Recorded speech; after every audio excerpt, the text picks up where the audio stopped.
Bismillahirrahmanirrahim. Uhayyikum bitahiyyatil Islam. Assalamualaikum warahmatullahi taala wabarakatuh. Alhamdulillah wassalatu wassalamu ala sayyidina Rasulillah Sayyidina Muhammad ibn Abdullah wa ala alihi wa sahbihi wa mawalah wa la hawla wa la quwwata illa billah. Ashhadu an la ilaha illallah wahdahu la syarika lah wa ashhadu anna sayyidana wa maulana Muhammadan abduhu wa rasuluhu la nabiyya ba'dah. Amma ba'du fa nawayna at-ta'allum wa ta'lim wal ifadah wal istifadah wal iqamah wal istiqamah wal hatha 'ala tamassuki bi kitabillah wa sunnati rasulillah ibtigha'an li mardatillahi wa wajhil karim. Allahumma faqihna fid din wa 'allimna ta'wil waj'alna minal ladzina yastami'una al-qawla fayattabi'una ahsanah. Allahumma arinal haqqa haqqan warzuqna ittiba'ah wa arinal batila batila warzuqna ijtinabah wa adkhilna bi rahmatika fi ibadikas salihin amin ya rabbal alamin. Yang saya muliakan dan cintai segenap para ulama, para kiai, para habaib, tokoh masyarakat, segenap sesepuh dan DKM Masjid Al-Mubarakah Menteng Dalam, muhibbin dan muhibbat baginda Nabi Muhammad sallallahu alaihi wasallam yang tidak bisa saya sebutkan namanya satu persatu, namun tidak mengurangi rasa ta'zim dan mahabbah saya. Kita hidup pasti punya perbedaan. Bagaimanapun kita menginginkan, akan tetap ada sampai hari kiamat yang namanya perbedaan itu. Akan tetapi belakangan ini sering kita menghadapi fenomena sekelompok orang yang mudah membid'ahkan, betul. Ini menjadi satu wacana dan momok tersendiri, bukan bagi kalangan tua. Kalau orang-orang dulu nggak akan ada masalah menghadapi mereka. Tapi para pemuda kita di zaman sekarang, bahkan tidak bisa kita pungkiri, sebagian dari orang-orang Betawi pun terkadang masih terkena imbas pemikiran itu. Maka izinkan saya yang dhaif dan fakir ilmu ini membicarakan tentang satu hal yang saya kira sangat urgen dibicarakan sebagai bekal kita untuk membentengi anak cucu kita dari terpaan akidah yang tidak sehat. Karena dari dulu habaib kita, kiai kita, tuan-tuan guru kita berakidah ahlu sunnah wal jamaah, mengamalkan ajaran maulid, yasin dan tahlil serta ziarah makam aulia, zikir berjamaah, salaman ba'da sholat dan lain sebagainya, hataman Quran. Akan tetapi bagi sebagian orang hal tersebut dianggap bid'ah. Inti dari permasalahan bid'ah ini ada pada hadis Nabi Muhammad sallallahu alaihi wasallam yang berbunyi kullu bid'atin dhalalah wa kullu dhalalatin finnar. Diterjemahkan terkadang kurang pas dengan konteks. Semua bid'ah adalah sesat dan semua yang sesat masuk neraka. Ini keliru. Karena di dalam menafsirkan sebuah hadis tidak bisa kita hanya memahami tekstualitas hadis tersebut. Kalau caranya begitu, cukup kita buka terjemahan sudah pada jadi ulama. Akan tetapi ada metode yang namanya al-jam'u wa taufiq, yakni menggabungkan daripada hadis-hadis terkait lalu diberikan pemahaman yang kontekstual. Al-Imam An-Nawawi mengatakan hadis kullu bid'atin dhalalah ini hadis yang sifatnya umum. Yang sifatnya umum, kalau ada dalil yang mengkhususkan, maka maknanya tidak bisa umum. Karena kita mengetahui di dalam hadis Sahih Muslim diriwayatkan oleh Imam Muslim dengan sanad yang sahih, man sanna fil islami sunnatan hasanatan fa umila biha ba'dahu kutiba lahu ajruha wa ajru man amila biha min ghairi ayyanqusa min ujurihim syai'. Kalau ada orang, siapapun orangnya, karena man ini umum, membuat di dalam Islam ini satu ajaran yang baik, kemudian ajaran tersebut diamalkan setelahnya, maka dia mendapatkan pahala amalan tersebut dan orang yang melakukan setelahnya tanpa mengurangi pahala orang-orang tersebut. Maka Imam An-Nawawi mengatakan hadza amun makhsus wal muradu ghalibul bid'ah. Yang dikatakan kullu di sini artinya bukan semua secara mutlak. Maksudnya adalah kebanyakan. Sekarang kita ingin melihat penggunaan lafaz kullu di dalam bahasa Arab, penggunaan lafaz kullu di dalam bahasa Indonesia, penggunaan lafaz kullu di dalam Al-Quran, dan penggunaan lafaz kullu di dalam sunnah. Supaya apa? Berimbang, apple to apple jadinya, kalau kata orang zaman now itu. Bandinginnya Mercy ya sama BMW, jangan Mercy sama BMW. Nggak nyambung. Kita lihat di dalam kamus bahasa Arab, misalkan Al-Qamus Al-Muhit, Tajul Arus karangan As-Sayyid Murtado Az-Zabidi, yang punya kitab Ithaf Sadatil Muttaqin yang dibacakan oleh Sayyidil Walid Al-Maghfurlah yang baru 100 hari kita peringati kemarin. Al-Habib Ali bin Abdurrahman bin Ahmad bin Abdul Qadir As-Segaf Maula Bukit Duri radhiyallahu taala anhum ajmain mengatakan maudhi'ul kul, urusannya kalau ada lafaz kul, al-ihatatu bi jami'il ajza, memang secara umum konteksnya menyeluruh. Wa qad jaa bi makna ba'din, tapi telah tegas di dalam syara terkadang lafaz kullu maknanya bisa separoh atau sebagian. Ini bahasa Arab. Bahasa Indonesia, semua orang tahu Ustadz Abdul Somad. Saya mau tanya sama jamaah, kira-kira ketika kita mengatakan semua orang tahu Ustadz Abdul Somad, semua manusia atau cuma sebagian? Sebagian. Orang di Amerika, di Amazon belum tentu tahu Ustadz Abdul. Semua orang tahu kalau Masjid Al-Mubarakah ini di Menteng Dalam. Apa iya? Belum tentu. Ini kalau kita menggunakan bahasa Indonesia. Kita lari kepada Al-Quran karena biasanya mereka selalu mengatakan ikuti Al-Quran dan Sunnah. Mengesankan seolah yang diamalkan para habaib, yang diamalkan para tuan guru tanah Betawi ini enggak sesuai dengan Quran dan Sunnah. Ini keliru. Kita lihat penggunaan lafaz kullu di dalam surat Al-Ahqaf ayat 25. Tudammiru kulla syai'im bi amri rabbiha fa asbahu la yura illa masakinuhum. Tudammiru kulla, ada lafaz kul di situ. Angin tersebut, kata Allah, menghancurkan segala sesuatunya dengan putusan Tuhannya. Maka mereka menjadi tidak kelihatan lagi kecuali tinggal tempat tinggalnya saja. Saya mau tanya, tadi di awal disebut lafaz kul, semuanya hancur. Rupanya di akhir ayat disebutkan tempat tinggalnya masih ada. Berarti kul di sini seluruh atau sebagian. Lantas kenapa Anda buru-buru mengatakan kullu bid'atin dolalah semuanya? Kurang dalilnya. Oke. Kita cari lagi di dalam Al-Quran. Sekarang kita lari ke surat Al-Anbiya ayat 30. Kemudian kita komparasikan juga dengan Ar-Rahman ayat 15. Al-Anbiya ayat 30, Allah Subhanahu wa taala mengatakan wa ja'alna minal ma'i kulla syai'in hayy. Dan kami jadikan dari air segala sesuatu yang hidup. Kalau kita baca potongan ayat ini aja, kayaknya semuanya diciptakan dari air, Saudara. Tapi ternyata kagak begitu urusannya. Kalau kita lihat surat Ar-Rahman 15, wa khalaqal janna mim marijim min nar. Kami jadikan jin itu terbuat dari api. Loh, apakah Allah ini dianggap linglung? Na'udzubillah, kafir orang menganggap begitu. Makanya banyak orang tersesat. Kenapa? Karena dia menggunakan akal semata.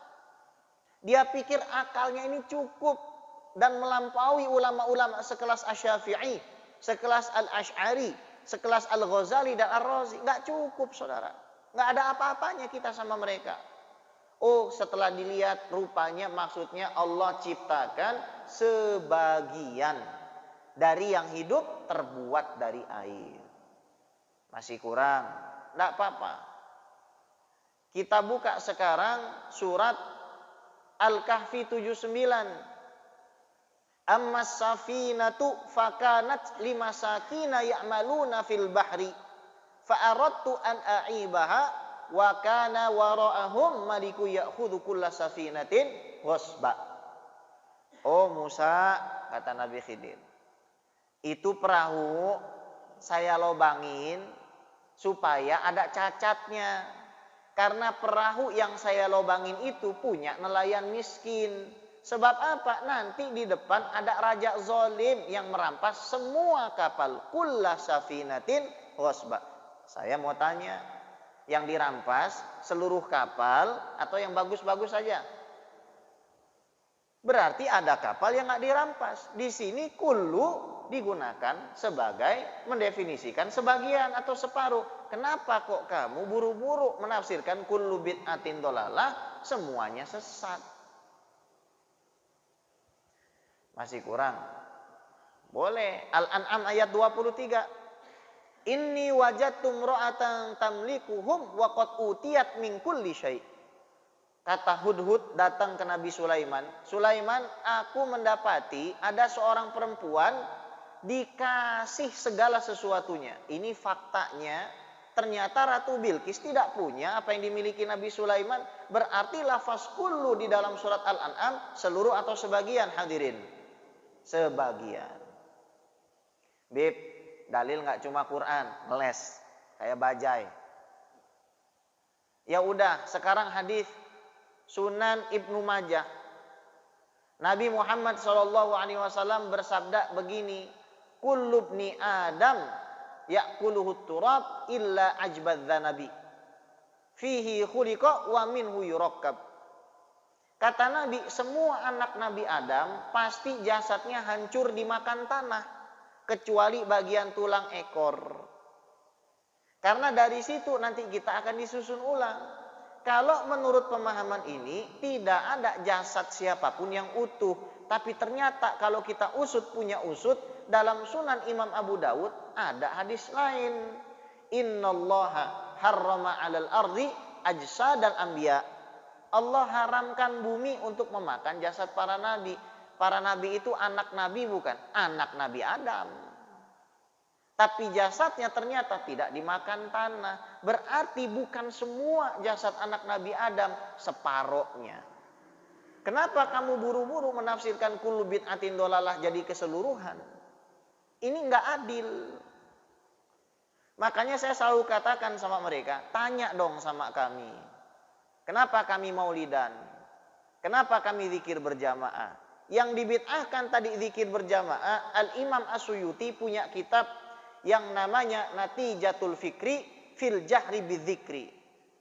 Hasil pemikiran tentang sunnahnya mengeraskan zikir bersama. Di situ beliau tulis 27 hadis, mayoritasnya hadis sahih. Kalau zikir berjamaah itu sunnah. Kurang dalilnya? Boleh. Ini yang biasanya minum habatus sauda pasti tahu hadis ini. Inna hadhil habbata sauda shifaun min kulli da. Sesungguhnya jintan hitam ini obat dari semua penyakit, semua. Min kulli, ada lafaz kullunya di situ. Pertanyaannya gampang. Kalau ada orang kanker, kantong kering, sembuh nggak diminumin habatus sauda? Enggak. Kalau ada orang kakinya patah, sembuh nggak diminumin habatus sauda? Enggak. Kalau ada orang kena corona, sembuh nggak diminumin habatus sauda? Enggak. Apakah Nabi bohong? Nabi nggak bohong. Lu yang kagak paham. Lafaz kullu di situ maksudnya sebagian penyakit. Masih kurang dalilnya? Boleh. Kita lihat lagi di dalam hadis riwayat Imam Tirmidzi. Nabi mengatakan kullu ainin zaniyah. Setiap mata berzina. Wah, ini gawat. Berarti mata Nabi juga berzina. Ternyata nggak begitu memahami dalil. Bayangin kalau orang cuma baca fawailul lil musallin, stop. Oh berarti orang sholat celah, innalillahi. Karena untuk mengkompilasi hukum Islam, kita juga harus menguasai hadisnya. Makanya para ulama zaman dulu kasih syarat mau jadi mujtahid hafal 400.000 hadis. Zaman dulu muhadis, sekarang ganti muhardis. Hardisnya hilang, ilmunya hilang. Kalau zaman dulu para ulama di sini disimpannya. Kata sahabat Nabi, sa'altu Rasulullah sallallahu alaihi wasallam an nadratil fuja'ah fa umirtu an asrifa basari. Kata sahabat Nabi, saya tanya sama Rasul, kalau tiba-tiba saya lihat sesuatu yang haram. Saya nggak pengen lihat, tapi tiba-tiba saya lihat. Apakah termasuk mata yang berzina? Tidak. Maka kamu wajib untuk palingkan pandangan kamu ketika kamu melihat sesuatu yang haram. Berarti kullu ainin zaniyah, setiap mata berzina, bukan semua mata, tapi sebagian yang tidak palingkan. Biasanya kalau udah mepet begini, kita pepet argumennya, mereka akan ngeles. Oke, saya terima misalkan lafaz kullu tersebut dipakai untuk sebagian. Lantas bagaimana Habib mengartikan wa kullu dhalalatin finnar? Sebagian bid'ah sesat, sebagian sesat masuk neraka. Apakah Habib mengartikannya sebagian yang sesat masuk surga? Di dalam bahasa Arab ada yang disebut dengan jinasut tam. Menggunakan lafaz yang sama, menggunakan kata yang sama, maknanya beda. Contoh bahasa Indonesia dulu. Bisa terkena bisa. Ada dua lafaz bisa di sini. Artinya beda. Bisa yang pertama artinya dapat, bisa yang kedua artinya racun. Di dalam hadis ini juga begitu. Bib, mana dalil Qur'annya? Kita pengen dapat dalil hadisnya juga. Contoh di dalam surat Ar-Rum ayat 55. Di situ Allah Subhanahu wa taala mengatakan, yauma taqumus sa'atu yuksimul mujrimuna ma labisu ghaira sa'ah. Orang-orang kafir ketika ada sa'ah, lafaz sa'ah pertama artinya kiamat, nanti mereka mengatakan mereka tidak akan tinggal kecuali sa'ah. Lafaz sa'ah yang kedua artinya sebentar. Dalam hadis innamal ma'u minal ma', sesungguhnya air adalah berasal dari air. Ada dua lafaz ma'. Maknanya apa? Al-ma' yang pertama adalah mandi wajib. Air mandi wajib itu minal ma'. Ma' yang kedua sperma. Dua-duanya sama-sama menggunakan lafaz al-ma'. Berarti kullu yang pertama sebagian bid'ah itu sesat, dan kullu yang kedua berarti seluruh yang sesat masuk neraka. Kalau udah kita pepet begitu ngeles. Ngelesnya gimana? Ya, pembagian bid'ah itu urusan agama dan urusan dunia. Nah, dia bagi sendiri. Kita tanya, Nabi pernah nggak bagi begitu? Nggak pernah. Berarti kamu sudah bikin bid'ah dong. Tapi nggak apa-apa. Kita pengen main sama dia. Kita pengen tahu jalan pikirannya kemana. Kita tanya aja. Terus menurut Anda definisi bid'ah itu apa? Maka dia akan mengatakan segala sesuatu dalam masalah ibadah yang tidak pernah dicontohkan Rasul. Benar nggak? Biasanya bilang gitu kan. Ini nggak pernah dibuat Rasul, kata dia begitu. Ente yakin? Yakin? Nggak berubah-ubah? Nggak berubah. Dari tadi udah banyak berubahnya. Benar yakin? Pokoknya semua yang nggak dibikin Rasul, yang ngebikin ahli bid'ah. Iya betul. Nah, tinggal kita kasih hadis. Sahabat membuat ibadah sendiri. Hadis sahih riwayat Imam Tirmidzi. Sholat sunnah wudu. Nabi kan kerjaannya bolak-balik masuk surga arwahnya itu. Ya Bilal, sami'tu khosyata na'laika qabli fil jannah. Bilal, saya mendengar suara sendal kamu di surga sebelum saya masuk surga tadi malam. Dari mana kamu dapat itu? Ya Rasulullah, saya tidak berwudu kecuali sholat 2 rakaat. Itu Nabi nggak ngajarin. Berarti kalau definisi orang Wahabi dan Salafi, maka Bilal bin Rabah termasuk ahli bid'ah. Hadis kedua, sahabat Nabi lagi iktidal. Sami'allahu liman hamidah. Kalau orang biasa baca hadis, Rabbana walakal hamd, dia sujud. Tapi ada sahabat Nabi, ini bacaannya lain. Rabbana walakal hamdu hamdan katsiran thayyiban mubarakan fi. Setelah sholat sama Nabi, diinterogasi. Itu tadi siapa yang ngomong? Tunjuk tangan. Ra'aitu thalathina malakan yabtadiruna ayyuhum yaktubuha awal. Kamu baca begitu tadi, saya melihat 30 malaikat di belakang rebutan. Ketika kamu baca, saya melihat 30 malaikat rebutan mencatat pahala kamu untuk dibawa ke langit. Berarti kalau ngikuti definisi kalian, ini sahabat bid'ah tapi dipuji sama Nabi. 3, hadis Sahih Bukhari, sholat sunnah sebelum dibunuh. Ada hadisnya. Sahabat namanya Khubayb bin Adi, mau dibunuh gara-gara mematai kafir Quraisy. Ketika dibawa keluar Makkah, sebelum dibawa beliau sholat 2 rakaat. Maka Imam Bukhari tulis di akhir itu, Khubayb adalah orang pertama yang membuat sunnah sholat 2 rakaat sebelum dibunuh. Apakah sempat WhatsApp itu Khubayb ke Rasul? Hati-hati dong. Kurang. Ini yang paling top chair. Di Masjid Kuba itu ada seorang imam. Dia ini modelnya agak lain, saudara. Kalau dia jadi imam, baca kulhu baru baca surat yang lain. Terkadang namanya tankis. Dalam ilmu qiraat itu tankis. Baca kulhu baru baca alam nasroh misalkan. Itu khilafus sunnah, khilaful aula, kurang bagus. Meskipun sah. Tapi ini sahabat bacanya kulhu baru baca tabarok. Bacanya kulhu baru baca waqi'ah.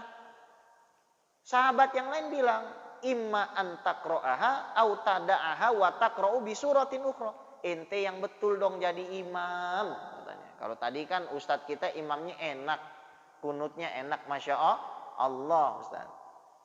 Masya Allah. Ditegur, dia ngotot nggak mau. Kalau ente mau anak imamin, ya udah. Tapi kalau nggak mau, cari aja orang lain. Yang lain orang Kuba pada puyeng karena suara itu orang paling bagus, tajwidnya paling benar. Nabi punya rutinitas ziarah Masjid Kuba tiap hari Sabtu. Hadis Sahih Muslim. Datang hari Sabtu Nabi ke Masjid Kuba, para sahabat ngerubung. Ini orang bagaimana ya Rasul, kebiasaannya nggak benar. Nabi nggak main interogasi, main tuding bid'ah, saudara. Nabi tanya, saudara. Nabi tanya begini, kenapa ente bikin begitu? Ente baca kulhu baru baca surat yang lain. Kata orang tersebut, li'anni uhibbuha, karena saya cinta kulhu. Lalu kata Rasul, hubbuka iyyaha adkhalakal jannah. Karena kamu cinta kulhu, maka kamu akan masuk surga dengan cintamu. Kalau kita kan lain, sama-sama baca kulhu. Inna atoina kulhu, inna atoina kulhu. Kan model kita begitu, ya. Tapi lain gravitasinya karena ada mahabbah di situ. Apakah divonis bid'ah? Tidak, dipuji. Biasanya kalau kita kasih hadis begini ngeles lagi, saudara. Dia lari lagi, dia bilang, oh wajar, itu kan sahabat. Lalu definisinya yang benar yang mana? Tapi nggak apa-apa, kita ajak main lagi. Benar nih. Jadi kalau nggak dibikin Rasul sama sahabat, pasti bid'ah ya. Berarti yang sahabat bikin pasti benar. Oh iya. Yakin? Yakin. Kita taruh hadis-hadis yang ternyata Rasul negor sahabat. Sahabat bikin ibadah ditegor. Hadis Sahih Bukhari. Nabi lagi jadi khotib, ada orang berdiri di tengah, namanya Abu Israil. Dia nazar, nggak mau duduk, nazar terus berdiri, nazar nggak mau berteduh, nazar nggak mau bicara, nazar mau puasa. Ditegor sama Nabi, suruh duduk tuh orang. Suruh berteduh tuh orang. Puasanya sempurnain. Ini bukti kalau tidak semua yang dilakukan sahabat, tokcer, manjur, di-approve sama Nabi. Konsepmu sudah salah. Itu konsep dapat dari mana, saudara? Nggak begitu nentukan bid'ah itu. Kurang. Lagi, ada sahabat Nabi sholat nggak mau tidur. Puasa nggak mau buka, nggak mau nikah-nikah. Beda sama kita. Udah nikah pengen nambah, kan begitu. Alasannya sunnah Rasul, kan begitu kita. Sama Nabi kedengeran. Ma balu qaumin yaf'aluna kada wa kada. Itu orang ngapain gitu-gitu banget sih, kata Nabi. Fa inni usolli wa anam. Saya sholat tapi saya tidur. Wa asumu wa uftir. Saya puasa dan saya berbuka. Wa atazawwajun nisa. Dan saya juga menikahi wanita. Faman raghiba an sunnati falaysa minni. Kalau ada orang gak suka sunnah saya, bukan termasuk golongan saya. Ditegur sama Nabi salah. Zaman dulu ada yang namanya tabatul. Ada sahabat Nabi tahu tabatul. Hadirin, kebiri. Cara ngebiri orang zaman dulu, diikat itu biji. Bukan biji salak, saudara. Bijinya diikat pakai karet. Bagaimana ceritanya biji diikat pakai karet? Tabatul dilarang sama Nabi. Ini contoh bahwasanya apa yang dilakukan sahabat enggak semuanya diterima sama Rasul. Paham kamu? Paham. Tapi kan wajar, Rasul masih hidup. Nah, ngeles lagi kan? Ngeles lagi kan? Udah berapa kali dia ganti konsep itu? Bingung sebenarnya mereka itu. Yang rata-rata suka ngomong bid'ah ini, bid'ah itu, bid'ah ono, ngajinya baru 2 jam, saudara. Hati-hati kita punya keluarga, nyodorin anak-anak kita, nyodorin cucu-cucu kita kepada ustadz-ustadz yang model begitu. Kita nggak benci siapapun. Akan tetapi ajaran Ahlus Sunnah wal Jamaah ini berdalil. Itu saja yang ingin kita sampaikan. Oh lagi, Beb, mana dalilnya? Kita sampaikan sama dia. Kalau kamu bilang, oh wajar Rasul masih hidup menegur, kita kasih hadis di mana sahabat bikin ibadah, Rasul udah nggak ada. Contoh yang paling nyata, pengumpulan Al-Quran. Mushaf yang ada di belakang, yang tadi kita baca tadarus, antum tahu nggak? Dulu nggak pernah dikumpulkan. Tersebar, terserak di tulang-tulang, di pelepah-pelepah pohon dan kurma. Di zaman Sayyidina Abu Bakar Siddiq, Rasul udah nggak ada. Ada perang namanya perang Yamamah, bukan perang Yapapah. Perang Yamamah ini melawan Musailamah Al-Kadzab. Sayyidina Abu Bakar jadi khalifah. Sayyidina Umar datang. Sayyidina Umar ini tingginya 2,8 meter. 2,8 meter, antum bayangin. Ditabok mencolot itu mata. Sama Sayyidina Umar diginiin, Abu Bakar, ini orang-orang yang hafal Quran udah pada mati. Kumpulin aja tuh mushaf, kalau enggak ntar sirna nih hafalan. Sayyidina Abu Bakar marah. Ente kenapa bikin sesuatu yang Nabi nggak pernah ajarin? Sayyidina Umar yang tingginya setinggi itu bilang santai aja. Demi Allah innahu la khair, itu baik. 3 kali Sayyidina Umar ulang, baru sadar Sayyidina Abu Bakar. Akhirnya Al-Quran dikumpulkan. Itu bid'ah, urusan ibadah, urusan agama, tapi bagus.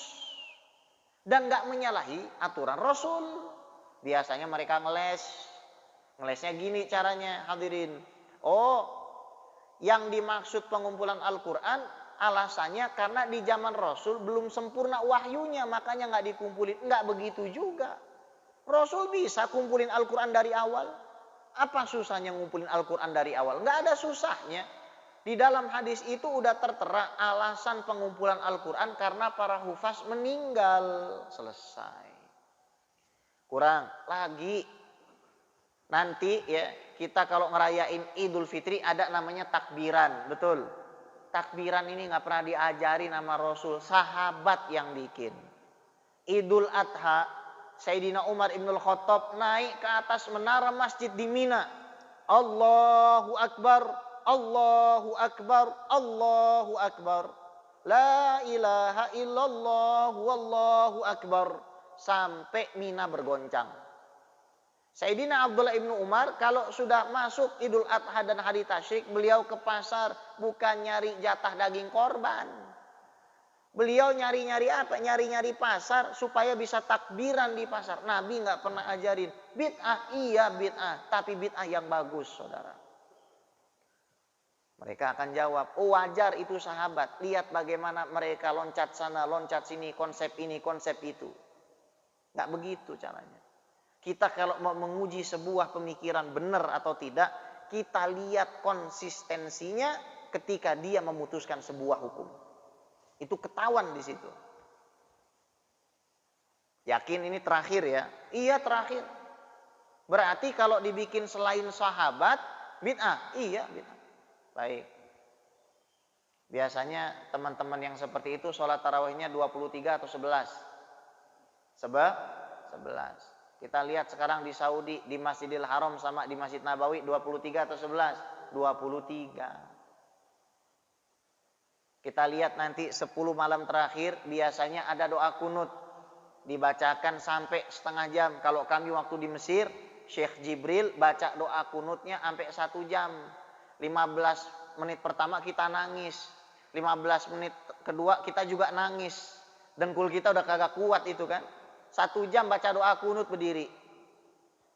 Kadang-kadang isi doanya begini, Allahumma ansur ikhwanana al-muslimin al-mustad'afina fi Palestin. Ya Allah, tolonglah saudara-saudara kami yang lemah dan tertindas di Palestina. Nabi pernah ajarin enggak doanya? Enggak. Ente baca? Baca. Ente bid'ah? Bid'ah, tapi bid'ah yang baik. Itu sudah enggak bisa jawab. Terus apalagi yang mau dibid'ahkan? Amalan maulid, nuzulul Quran, mau dibid'ahkan juga. Alasannya apa? Gara-gara dibikin pada waktu tertentu. Lah orang Betawi maulidan mah nggak ngurusin Rabiul Awal.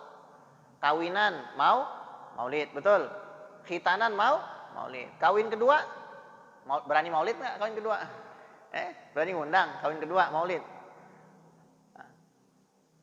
Maulid itu isinya satu, orang datang ke masjid ke majelis. Wajib hukumnya. Sholat 2 rakaat tahiyatul masjid dapat sunnah. Silaturahim sama tetangga yang tadinya musuhan dapat lagi wajib, minimal dia dapat sunnah. Habis itu dia dengerin baca Al-Quran, wajib dengerinnya. Kemudian dengerin pengumuman Pak RT gubernur, itu juga wajib ulil amri. Oke, nggak apa-apa. Tahu di sana ada kebanjiran, tahu di sini ada janda terlantar, tahu di sini ada orang miskin yang butuh bantuan, itu wajib kita dengerin. Habis itu dengerin mau'izah hasanah tentang Rasul, wajib. Habis itu kita makan bareng to'amul wahid yakfil isnin wa to'amul isnin yakfil salasa wa to'amul salasa yakfil arba wa to'amul arba yakfil khamsa awisita. Makanan 1 orang dimakan 2 orang. Kita makanan 2 orang dimakan 1 orang. Kata Rasul makanan 3 orang dimakan 4 orang. Kita makanan 4 orang dimakan 2 orang. Sunnah semua. Setelah itu salam-salaman. Ini yang lucu. Ketika kita nih habis sholat mau salaman dibid'ahkan, betul?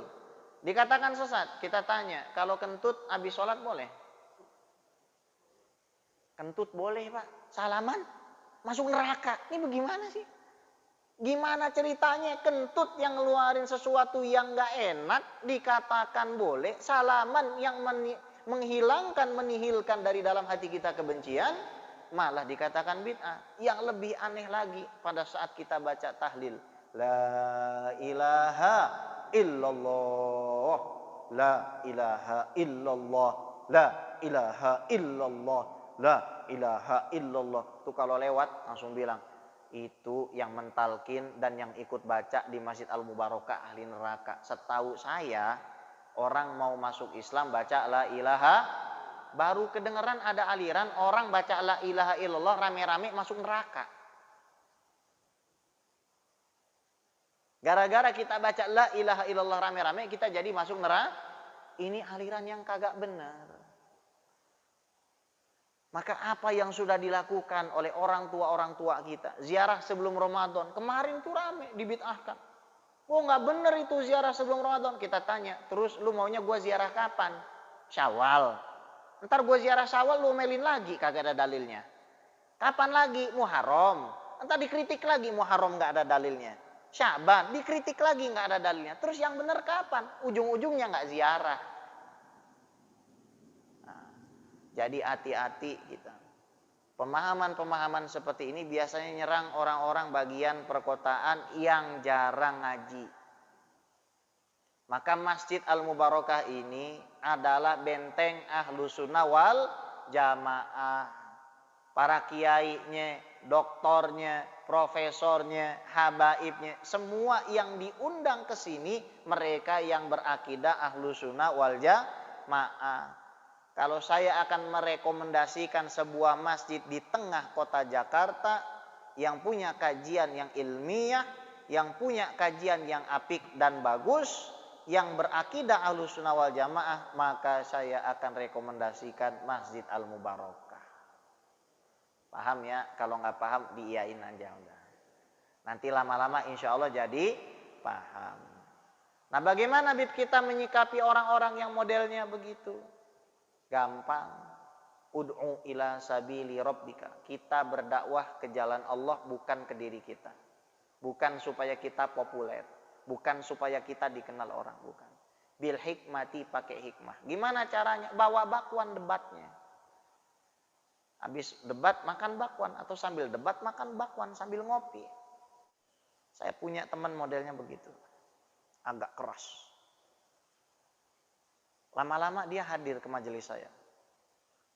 Saya tanya, gimana kerjaan? Bib, anak lagi nggak punya kerjaan begini. Anak keliling. Buat apa? Masukin dia nyariin perusahaan.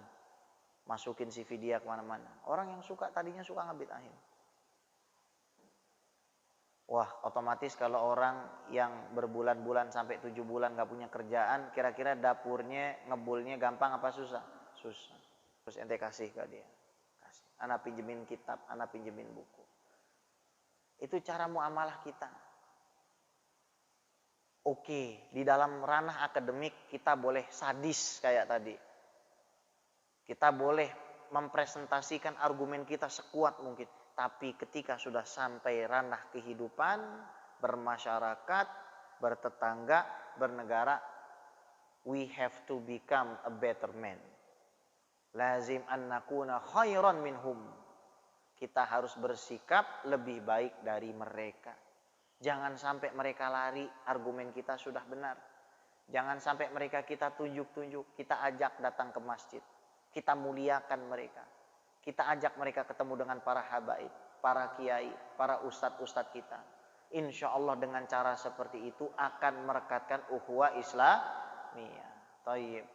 Kalau ada sumur di ladang, boleh kita menumpang mandi. Kalau ada umur yang panjang, kapan-kapan ketemu lagi. Ada ranting, ada kayu, I'm nothing without you. Gitu. Ya udah, kalau ada yang mau ditanyakan dan diskusikan, silakan. Fadhol. Ada yang mau ditanyakan, Pak? Silakan kalau ada yang mau didiskusikan. Mungkin pernah dibid'ahin sama bininya gara-gara kawin lagi. Ahli bid'ah ini kan. Kenapa bid'ah? Loh, Rasul itu tidak pernah poligami Siti Khadijah sampai Siti Khadijah meninggal. Oh ya sudah, kamu tak sianida dulu kan begitu. Ya. Jadi konsep bid'ah yang benar gimana, Bib? Imam Syafi'i bilang gini. Al-muhdatsatu dorban. Sesuatu yang baru itu ada dua jenis. Ma yuwafiqu kitaban aw sunnatan aw ijma'an aw atharan fahadhi mahmudah. Kalau sesuai yang baru itu dengan Quran, sunnah, ijma' dan athar, ini bagus, bikin. Maulid sesuai Quran dan sunnah, bikin. Tahlil sesuai Quran dan sunnah, bikin. Baru tapi dibikin, bagus. Wa ma yukhalifu kitaban aw sunnatan aw ijma'an aw atharan fahadhihi madhmumah. Kalau bertentangan dengan Quran, sunnah, ijma' dan athar para sahabat, ini jelek. Contoh, walimah kan sunnah, tapi kalau undangnya dangdut koplo, nah ini yang salah. Ada nggak model begitu? Malam pertama dia yasinan, ajib. Malam kedua dia maulidan, malam ketiga dangdutan. Ya Allah, malaikat diganti setan nama dia. Modelnya kan begitu. Itu bid'ah. Contoh, bid'ah itu yang tidak sesuai dan menyalahi rukun. Mau sholat subuh 3 rakaat, rukunnya disalahin. Menyalahi sebab masuk waktunya sholat subuh terbit fajar, dia bikin jam 2, itu bid'ah. Menyalahi syaratnya berwudu, dia ganti, nggak perlu wudu untuk sholat, bid'ah. Menyalahi mawani yang menghalangi sholat itu haid, dia bikin haid orang tetap sholat, bid'ah. Itu loh konsepnya. Itu loh barometer ukurnya. Jadi ketika ada satu keadaan, satu amalia dihadapkan. Ziarah kubur kemudian dianggap apa? Sebagai kesyirikan. Divonis orang yang ziarah ke Habib Husin, ke Habib Kuncung, ke Sidil Walid, ke Sultanil Qulub, ke Habib Ali Al-Habsyi Kuitang, ke Empang, ke Ampel, ziarah ke Tanggul. Semua itu dikatakan apa? Ngemis sama para aulia. Nanti dulu saudara. Ini kalau bicara masalah bab tawasul dan tabaruk panjang. Tapi intinya semua itu pernah dilakukan oleh sahabat dan bahkan disabdakan oleh Rasul. Nabi Adam alaihissalam mau tobat, tawasulnya sama Nabi Muhammad. Hadis Hasan riwayat Imam Al-Baihaqi. Kalau status hadis Hasan itu boleh diamalkan dalam halal haram, selesai urusan. Ada seorang sahabat Nabi, hadis sahih, datang ke makam Nabi bilang, "Ya Rasulullah, istasqi li ummatika fa innahum qad halaku." Wahai Rasul, Rasulnya udah nggak ada. Tolong dong mintakan hujan sama Allah, umatmu sengsara. Setelah itu laki-laki tersebut bermimpi, disuruh ke Sayyidina Umar, sholat istisqa, hujan. Dalilnya sudah terlampau banyak. Kita datang ke Habib Husin bin Abu Bakar Al-Idrus misalkan, Maula luar Batang, Maula Jakarta. Ngapain datang ke sana? Minta barokahnya. Dulu ada 3 ulama hadis. 3 ulama hadis. Termasuk Imam At-Tabarani di situ, Abu Syekh. Salah seorang di antara mereka lapar, datang ke makomnya Rasul, bilang gini, "Ya Rasulullah, ana lapar." Ini 3 orang masing-masing hafal 100.000 hadis. Sekarang orang yang hafal hadisnya innamal a'malu binniyat sama kullu bid'atin dhalalah mau ngalah-ngalahin yang model begini. "Ya Rasulullah, ana lapar." Terus kata Imam At-Tabarani, ente yang sopan dikit sama Rasul. Masa datang ke sini ente minta makan? Enggak lama, datang orang lari. Cucunya Rasulullah Shallallahu Alaihi Wasallam. Ana tadi ditegur sama anjit ana suruh bawa makanan ke ente. Mereka masih hidup. Isra dan Mi'raj Nabi Muhammad Shallallahu Alaihi Wasallam mengimami para nabi dan rasul. Rata-rata udah pada meninggal jasadnya, tapi rohnya masih hidup. Yang nyuruh Nabi Muhammad Shallallahu Alaihi Wasallam mengkorting dari 50 waktu jadi 5 waktu siapa? Nabi Musa alaihis. Udah meninggal atau masih hidup? Udah meninggal. Jadi orang meninggal masih bisa kasih manfaat. Kita ini kalau masih ada jasad, masih bawa kotoran. Tapi kalau arwah kita sudah lepas dari jasad, kalau kita termasuk yang dimuliakan Allah, naik kita ke Illiyin, lapisan 7 di atas langit itu.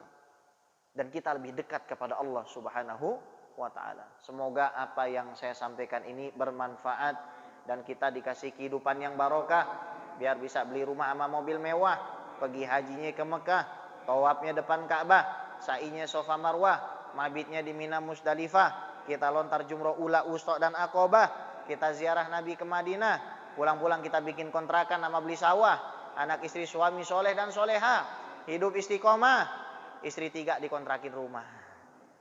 Ya udah, insya Allah kita kapan-kapan ketemu lagi, tetap semangat memperjuangkan ajaran ahlu sunnah wal jamaah. Dan sebagaimana Allah Subhanahu wa ta'ala kumpulkan kita di tempat yang mulia ini, insya Allah kelak kita berkumpul bersama Nabi Muhammad sallallahu alaihi wasallam, bersama Siti Fatimah Zahra wa Khadijatul Kubra wa Aisyatul Ridha, bersama Sayyidina Hasan, bersama Sayyidina Husain, bersama Syekh Abu Bakar bin Salim, bersama Habib Munzir, bersama Sidil Walid, semua habaib dan para kiai. Dan kita doakan semoga para habaib kita selalu dijaga oleh Allah Subhanahu wa ta'ala, dan pemerintahan kita diperbaiki oleh Allah Subhanahu wa ta'ala, dan kita diberikan kehidupan yang damai, aman, nyaman, sentosa, baldatun thayyibatun wa rabbun ghafur. Sya'ulillahi lana wa lahumul Fatihah. A'udzubillah. Bismillahirrahmanirrahim. Alhamdulillah rabbil alamin arrahmanirrahim. Iyyaka na'budu wa iyyaka nasta'in. Shiratal ladzina an'amta 'alaihim. Amin amin ya mujibas sa'ilin rahmatika ya arhamar rahimin. Allahumma Inna nas'aluka ridhaka wal jannah wa na'udzubika min sakhatika wan nar. Rabbana innaka 'afuwun karim tuhibbul 'afwa fa'fu 'anna ya karim. Allahumma adfa'na al-bala wal waba wal fahsya wal munkar wal mihan wal fitan ma dhahara minha wa batan min baladina hadha khassa wa min budal muslimina amma innaka ala kulli syai'in qadir. Wa sallallahu ala sayyidina Muhammad wa ala alihi wa sahbihi ajma'in. Da'wa fi subhanakallahumma tahiyatu fi salam wa akhiru da'wana alhamdulillahi rabbil alamin. Qabul insyaallah. Assalamualaikum warahmatullahi wabarakatuh.